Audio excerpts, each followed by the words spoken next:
Okay, this is exercise 15.4, and we have to convert this question in the polar form, right? So these are the four limits. First, we draw the limit. In this case, it is not a circle. So whenever it's not a circle, we see what we'll do. So we just, first of all, we make the graph.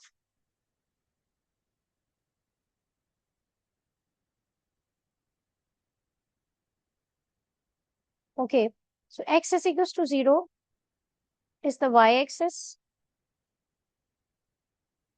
Y0 is the x-axis. Y is equals to x is this. And y is equals to 6 is a horizontal line crossing from y is equals to 6. So this is the triangle.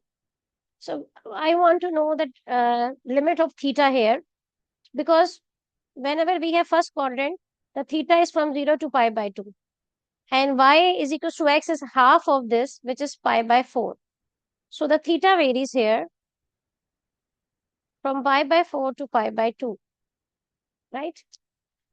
Now, how we take the limit of r?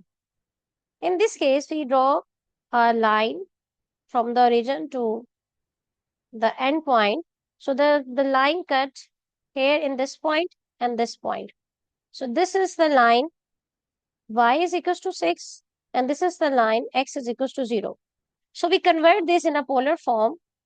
Y is r sine of theta is equals to 6. So r is 6 over sine theta. It is 6 cosecant, and this is r cos of theta is equals to 0. Cos of theta is equals to 0. I'll write it again.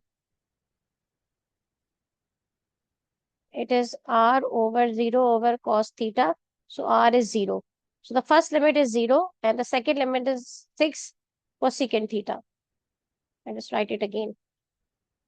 Cosecant theta, right? So here we go, the limits. The theta is from pi by 4 to pi by 2, and the radius is from 0 to 6 cosecant theta.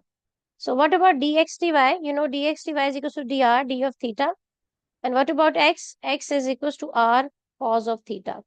The question changes to 0 to 6 cosecant theta r square cos of theta dr d of theta pi by 4 to pi by 2.